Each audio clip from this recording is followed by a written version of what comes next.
हुई।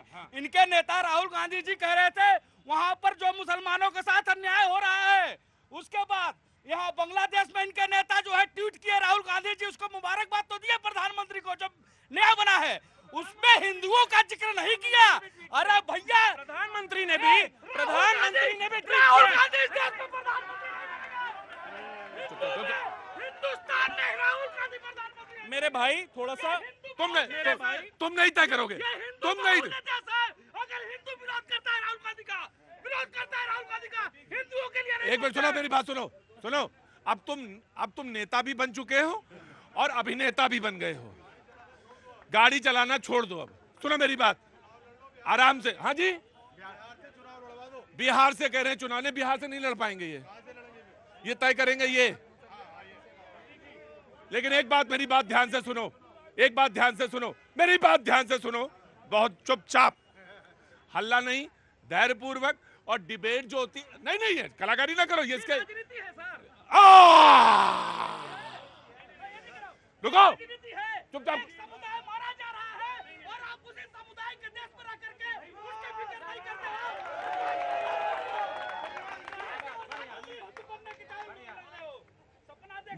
मेरी बात सुनो। मैंने जहां से डिबेट शुरू की थी, मैं आ रहा सर, मैं आपको I will come to you. जहां से सर मैंने डिबेट का आगाज किया था और कहा था कि मैं कहां से शुरू करूं, खेल के मैदान से या राजनीति के अखाड़े से, और सबने कहा कि खेल के मैदान से शुरू करिए। और मैंने अरशद नदीम का नाम लिया और नीरज चोपड़ा का नाम लिया। दोनों की माओ ने दोनों को बड़ा स्पष्ट अपनी बात कही। वो मेरा बेटा है, एक ने कहा नहीं वो बेटे ही जैसा है, एक ने कहा दोनों दोस्त हैं। यहां से संदेश शुरू होता है, लेकिन राजनीति के अखाड़े में आते आते बात तब्दील हो जाती है। मैं ये नहीं कह रहा कि हिंदुओं के साथ जो बांग्लादेश में या माइनॉरिटीज के साथ हुआ वो मैंने सेंटेंस नहीं बोला। मैंने स्पष्ट बोला और कहा कि मुल्क बड़ा तब होता है, उसकी मयार तब बड़ी होती है जब उस मुल्क में अकलियत और उस मुल्क में अल्पसंख्यकों के साथ अच्छा व्यवहार होता है। तो जो बांग्लादेश में हो रहा है वो अच्छा नहीं हो रहा, ये मैंने बार बार कहा और इसको बहुत स्पष्ट रूप से कहा। इसलिए हल्ला नहीं, बहुत धैर्यपूर्वक बात होगी। जी, सुप्रीम कोर्ट के वकील। यहाँ पर अरशद नदीम और नीरज चोपड़ा की बात हुई, उस खेल की छाया राजनीति में दिख रही है। जो कांग्रेस पार्टी आम आदमी पार्टी को भारतीय जनता पार्टी का टीम भी कहती थी, आज जुगलबंदी दोनों पार्टियां कर रही हैं। तो ये भाईचारा यहाँ पे दिख रहा है। जहाँ तक प्रश्न है बेल का, मैं आपको बता दूं कि यहाँ पर जिस तरीके से बात रखी जा रही है कि सत्य की जीत हुई, मैं आपको बता दूं मनीष सिसोदिया एक शिक्षा मंत्री होने के नाते यहाँ पर शिक्षा की स्थिति ठीक कर पाए हो या ना कर पाए हो वो दूसरा विषय है, लेकिन एक बढ़िया कानून तो हमें मिला कि अगर ट्रायल में अगर डिले हो रहा है तो व्यक्ति को बहुत दिन तक जेल में नहीं रख सकते। यहाँ पर सुप्रीम कोर्ट ने अक्टूबर 2023 में 8 महीने का समय तय किया था कि इन्वेस्टिगेशन ट्रायल को कंप्लीट करें ताकि उनको कर पाए, लेकिन वो चीज पूरी नहीं हुई। इसका कहने का आशय यह है कि सुप्रीम कोर्ट भी यह चाहती थी कि व्यक्ति जेल में रहते हुए पूरा ट्रायल खत्म हो जाए, वो नहीं हो पाया। वह तो फेलियर ईडी की ही है। 8 चार्जशीटें फाइल हुई हैं जिनकी बात ये कह रहे हैं। जो भाई साहब ने कहा वो यह है कि यहाँ पर बरी नहीं किया गया, यहाँ पे बेल दी गई है और सिर्फ बात पूरी होने दें। और बेल देने का कारण सिर्फ एक है कि ट्रायल समय से पूरा नहीं हो रहा, बहुत विलंब हो रहा है, बस इतनी सी बात है। राइट। देखिए, सबसे महत्वपूर्ण चीज जो मैंने देखा सुप्रीम कोर्ट की टिप्पणी है, वो टिप्पणी सीधे मैं देख पा रहा हूँ कि आखिर 17 महीने जेल में रह गए और वो सीधे कह रहे सांप और सीढ़ी का खेल हो रहा है। हम यहाँ से अगर लोअर कोर्ट को कहते हैं, देखिए मैं दलगत भावना से बिल्कुल ऊपर उठ के जो ये टिप्पणी रख रहा हूँ कि सुप्रीम कोर्ट परेशान है कि निचले लोअर कोर्ट और हाई कोर्ट वो जमानत नहीं दे रहा और जमानत याचिकाओं की अंबार लग गई है सुप्रीम कोर्ट में। यह स्थिति बड़ी भयावह है। दूसरी चीज, ईडी और सीबीआई वो इस पूरे मामले को भटकाने में लगी है। जस्टिस गवाई और जस्टिस विश्वनाथन, इन लोगों ने जो टिप्पणी की है वो हमारे जांच एजेंसियों पे वो टिप्पणी काफी गहरी है। जब अभी एसएन सिंह जी ये लाइन कह रहे हैं कि भी बरी होके आते हैं, अरे बरी होके तो तब आते हैं ना जब उनकी ट्रायल शुरू होती है। ट्रायल ही आप शुरू नहीं होने दे रहे हैं। हमारे माननीय गृह मंत्री को 12 साल लगे थे ट्रायल खत्म करने में, 12 साल। मैं आपको ये बता रहा हूँ कि ये ट्रायल चलता रहेगा। आज जज क्या कर सकता है? आज जज आपको बेल दे सकता है। जज ने आपको बेल दिया, ट्रायल होगा, ट्रायल खत्म होगा, उसके बाद बाइज्जत बरी करेंगे, फिर यहाँ आके आपसे बात करेंगे। Point very valid point. जी मैं आ गया। राहुल लाल जी ने जो बात कही कि उसमें टिप्पणी की गई है, टिप्पणी बिल्कुल भी नहीं की गई है। उसमें स्पष्ट रूप से कहा गया है जहां 1 लाख पन्ने हो जिस चार्जशीट के अंदर, उसका अवलोकन करना सरल नहीं है, इसलिए समय लगेगा, ट्रायल में समय लगने वाला है। जहां तक आप कह रहे हैं बेल देने की बात, मैं आपको बिल्कुल ईडी और ईडी क्या करना, आपको तो भ्रष्टाचार ही नहीं करना चाहिए था, आप भ्रष्टाचार होना नहीं चाहिए था। मैं आपको बता दूं कभी भी सुप्रीम कोर्ट ने बिल्कुल भी मेरिट पर बेल नहीं दिया है, सिर्फ इस पर दिया है कि ट्रायल कंप्लीट नहीं हो रहा, इसलिए छोड़ना आवश्यक है। राइट मैं आ गया। क्या है, क्या बोलना है? मुस्लिम के बारे में। क्या नाम तुम्हारा? अरुण गुप्ता। अब बोलना किस पे है? खा क्या रहे मुंह में? हाँ? कौन चीज? उससे क्या होता है? एंजॉय होता है।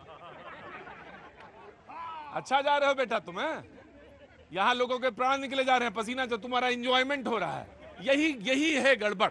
जी सर, केजरीवाल जी अपनी परफॉर्मेंस से सरकार चलाते हैं ना, खालिस्तानियों से मिलके पंजाब में और दिल्ली में सरकार बनाई है सर। देखिए ना यू हैव टू नहीं सर, ऐसी कोई टिप्पणी नहीं, मैं ऐसी कोई टिप्पणी स्वीकार नहीं करूंगा। सुप्रीम कोर्ट को मैनेज करते हैं तो फिर पहले ही जमानत करवा लेते ना, पहले जमानत करवा लेते अगर कोर्ट से ही होता तो। कोर्ट ने कहा इसी बात को ना, कोर्ट ने तो इसी बात को कहा कि आप चार्ज नहीं प्रेस कर पाए। को एक तरफ तो ये बोलते हैं कानून को मानते हैं, एक तरफ बोलते हैं कानून को नहीं मानते हैं।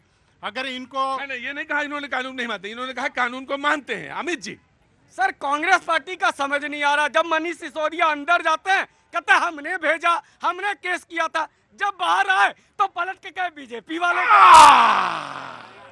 अब आई डिबेट तो अब आई, बहुत देर बाद। मैं आ गया, आपका साइकिल कम चाहिए आप डिबेट नहीं अंदर आ गया डिबेट तो अब शुरू हुई जी। डिबेट तो अब ये भी शुरू हो गई है कि जिसको आप भारत रत्न देना चाह रहे थे मनीष सिसोदिया जी को, अरविंद केजरीवाल जी इस्तीफा दे दीजिए, मनीष सिसोदिया को चीफ मिनिस्टर बना दीजिए, सारे विभाग। ये आपने भारत रत्न वाली बात क्या की? अरविंद केजरीवाल ने कहा था मनीष सिसोदिया इतना अच्छा काम किए हैं कि इनको भारत रत्न मिलना चाहिए। तो जब अरविंद केजरीवाल जी को इतना योग्य मिलते हैं मनीष सिसोदिया लग रहे हैं, तो आज दिल्ली में नालियां इसलिए साफ नहीं हो पा रही है क्योंकि कैबिनेट की मीटिंग नहीं हो पा रही है। कैबिनेट की मीटिंग इसलिए नहीं हो पा रही है क्योंकि मुख्यमंत्री जेल में बैठ के इस्तीफा नहीं दे रहा है।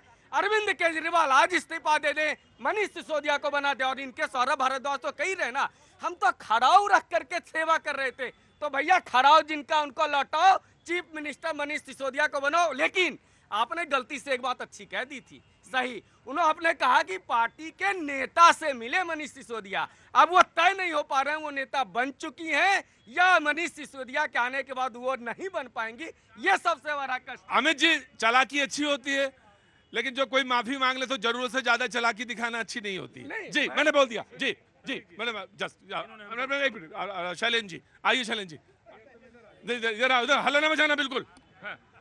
प्रतीक जी, मुझे तो बड़ा आश्चर्य होता है जब आधी अधूरी बात की जाती है।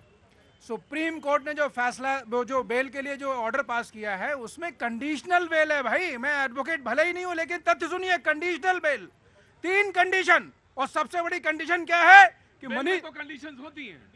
अरे सबसे बड़ी कंडीशन सुनिए ना सर। समाज में कहा, समाज में गहरी जड़ है। मैं अभी बोला नहीं, बोला नहीं, इन्होंने बोला नहीं। शैलेंद्र जी की एक खूबी है, वो कहीं किसी को डिस्टर्ब नहीं करते। उसमें जोड़ दिया है तथ्य सर। नहीं, मैंने तो कह दिया ना कि कंडीशनल होती है। अगर मैं बोलूंगा आपकी बोलती बंद हो जाएगी। सुन लीजिए, 3 कंडीशंस में जो सबसे बड़ी कंडीशन ये है कि आपका पासपोर्ट जो है जमा रहेगा, बाहर नहीं जा सकते जो। लेकिन आपने एक बात नहीं बताई शैलेंद्र जी, कोर्ट ने तो ये भी कहा कि इनकी जड़ें इतनी मजबूत हैं समाज में कि ये कहीं भागेंगे नहीं। सब इस कोर्ट ने तो ये भी कहा, तो ये नहीं कहा आपने। नहीं, एक मिनट, ऑर्डर में नहीं है। अरे ये तथ्य है, रिपोर्टिंग में है। सर ऑर्डर में नहीं है, नहीं है ऑर्डर में। क्या दिखाइए आप, जो दिखाइए आप। नहीं, बिल्कुल नहीं, ठीक है, ये ऑर्डर में नहीं है। कोई ऑर्डर जो है 3 कंडीशन बेस्ड है। मैं फिर रिपीट कर रहा हूँ, 10 लाख का निजी मुचलका जिस पर जमानत मिली है। मैंने कहा ना मैं वकील नहीं हूँ, लेकिन मैं बोलता जो हूँ पूरा जिम्मेदारी के साथ बोलता हूँ।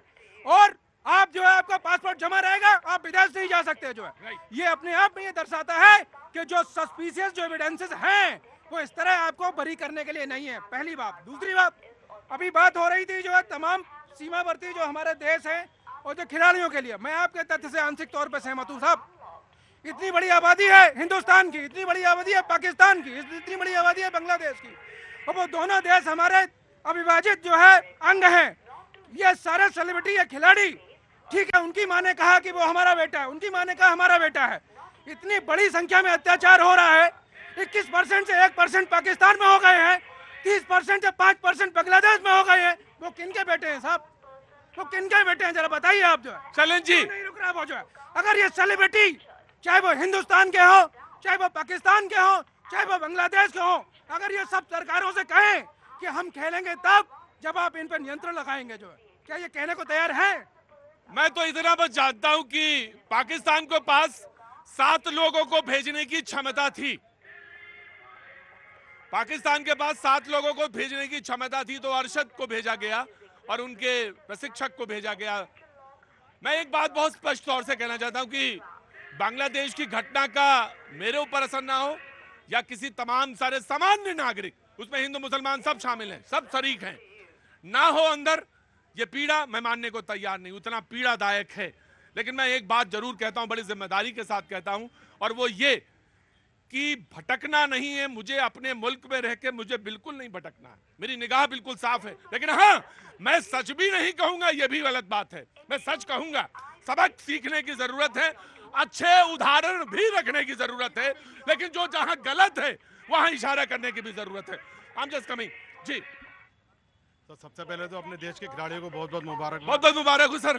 बहुत बहुत मुबारक हो। और जहां तक अभी आपका एक कोर्ट का फैसले का चल रहा है, हाँ जी, सीएम को और डिप्टी सीएम को जब ये अरेस्ट हुए थे, इनको रिजाइन करना चाहिए था मॉरल सपोर्ट पे, क्योंकि ये पहले सबका रिजाइन मांगते थे, अब इनको करना चाहिए था।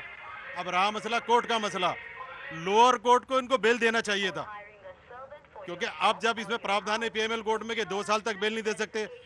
मैं वकील साहब से पूछना चाहूंगा कि सुप्रीम कोर्ट को कहां से वो हो गई, जो सुप्रीम कोर्ट ने इनको बेल दे दिया, तो सेशन को या हाई कोर्ट को इनको बेल देना चाहिए था, क्योंकि चुने हुए प्रतिनिधि भी ये कहीं भाग नहीं सकते। अब सुप्रीम कोर्ट ने वही बात कही है कि ये कहीं भाग नहीं सकते, तो ये पहले ही लोअर कोर्ट को कर देना चाहिए था, 17 महीने बंद नहीं करना चाहिए था, और इन दोनों को चाहिए था रिजाइन करना चाहिए था मॉरल, जैसे पीछे लोगों ने रिजाइन किया है। क्या बात है, ईमानदारी की बात जी, ईमानदारी की बात यह है कि नैतिकता का उदाहरण अगर आप रखना चाहते हैं और अगर आप नैतिक बातें करते हैं तो आपको उदाहरण रखना पड़ेगा, तो लिहाजा आपको पहले इस्तीफा देना चाहिए था। लेकिन एक सवाल और भी आपने पूछा, और वो ये पूछा कि लोअर कोर्ट को और हाई कोर्ट को इनकी जमानत को देना चाहिए था, जो कि बात सुप्रीम कोर्ट ने कही, क्योंकि इधर आपने पॉइंट आउट किया सुप्रीम कोर्ट बहुत ही न्याय संगत जजमेंट्स पास करती है, बहुत ही न्याय संगत। यहाँ पर सुप्रीम कोर्ट ने 2 बार बेल देने से इनकार किया, इसकी चर्चा मेरे बंधु नहीं करेंगे। 2 बार बात सुन, मेरी बात पूरी होने दें। इसी सुप्रीम कोर्ट ने 2 बार बेल देने से इनकार किया। तीसरी बार जब यह मामला सुप्रीम कोर्ट में सीधा पहुंचा, तो सुप्रीम कोर्ट ने बोला कि इस पूरी प्रक्रिया में बहुत समय लगेगा, इसीलिए जरूरी है कि हम इसकी सुनवाई करें। यह जजमेंट में लिखा, जजमेंट पढ़ें आप। इसीलिए जो हमारे बंधु वहां पूछ रहे थे कि क्यों दिया, वो इसलिए था, बहुत ही न्याय संगत डायरेक्शन है, और मैं कहता हूं कि यह जजमेंट बहुत ही अच्छा है। सिर्फ राइट, मैं आया जी जनाब। मैं ये बताना चाहूंगा, जो लॉ में है वो बेल रूल है और जेल एक्सेप्शन है। अभी ट्रायल बाकी है, तो बेल को लेके इतना ह्यू एंड कराई क्यों? लिबर्टी तो कर्टेल नहीं होनी चाहिए आदमी। वकील हैं आप जी। वो वकीलों की जो लैंग्वेज होती है ना, वो बिल्कुल पता, बोले लिबर्टी तो कर्टेल नहीं होनी, जैसा ही कहा आपने। मैं कहा ये तो वकील साहब है। वकील साहब नमस्ते, कहाँ से आना हुआ सर? मैं सर मुजफ्फरनगर से आफ्ताब कैसर एडवोकेट। आफ्ताब कैसर साहब हैं, बहुत बहुत शुक्रिया sir, thank you so much हमारे शो में आने के लिए। जी जनाब अली, मैं आया उसके बाद। हाँ जी, देखिए प्रतीक जी, मैं कह रहा हूँ ये जेल बेल मेल का खेल तो चलता रहेगा भाई। लालू जी आरोपित होने के बाद बेल पे नहीं हैं, वो चलेगा। अब हाई कोर्ट गलत है, सुप्रीम कोर्ट गलत है, बीजेपी गलत है, आम आदमी पार्टी, ये कहने से तो होगा नहीं। आम आदमी जो यहाँ खड़ी है, आम आदमी पार्टी नहीं, जो आम आदमी, वो ये जान रही है कि भाई 10 साल से ये अगर राज्य में थे तो भी क्या किए, आगे भी कुछ नहीं करेंगे। आज चर्चा जो मैंने सवाल पूछा था, उस सवाल पे नहीं कोई आ रहा है। मैं सवाल पूछा कि भैया जब आप गाजा पे बोल सकते हैं, जब आप पाकिस्तान पे बोल सकते हैं, तो बांग्लादेश के हिंदुओं पे क्यों नहीं बोल सकते? एक एग्जाम्पल दूंगा। जेनेवा में एक सम्मेलन होता है और भारत को उस समय, भारत में मनमोहन सिंह जी की सरकार थी, उसमें यह था कि हिंदुओं की स्थिति पाकिस्तान में, अफगानिस्तान में और बांग्लादेश में क्या है उस पर बोलना है। तो यहाँ से कहा जाता है कि नहीं ये कम्युनल हो जाएगा। आज तो कम्युनल नहीं हो रहा है, आज तो साफ दिख रहा है कि पाकिस्तान में 1% हो गए हैं, अफगानिस्तान में है ही नहीं है। जो 22-23% बांग्लादेश में थे वो 7% हो गए। मैं कह रहा हूँ दो तरह के युद्ध लड़े जाते हैं इस समय, एक युद्ध डायरेक्ट लड़ा जाता है, एक युद्ध इनडायरेक्ट लड़ा जाता है कि उसी देश में हमारा कौन निकल कर आए, राहुल गांधी जी की तरह जो कहे कि नहीं, बस वहां तक तो ठीक था, बाकी मैंने एक्सेप्ट नहीं किया जी। मैं just give me a second जी, of course I will give you a chance, लेकिन मैं दे दूंगा, आपको दे दूंगा, लेकिन मैंने वहां से कट दिया जी। वो इसलिए कह रहा हूँ, नहीं आगे आगे बढ़िए सर। हाँ जी। इसलिए कि जब हम दूसरे देश से कोई बात होती है तो उस समय बीजेपी का बयान नहीं होता, उस समय कांग्रेस का बयान नहीं होता है, उस समय भारत का बयान होता है। और सलमान खुर्शीद साहब जो बयान देते हैं वो कई देशों के अखबारों में छपा है प्रतीक जी कि भारत में ऐसा हो रहा है। तो मुझे लगता है समग्रता में सोचना चाहिए, संपूर्ण भारत को सोचना चाहिए कि हम सब एक हैं। जी बिल्कुल। एसएन सिंह साहब ने सारी बातें बोल दी कि इसको ये नहीं बोलना चाहिए, उसको वो नहीं बोलना चाहिए, इस सरकार ने ये काम नहीं किया, उस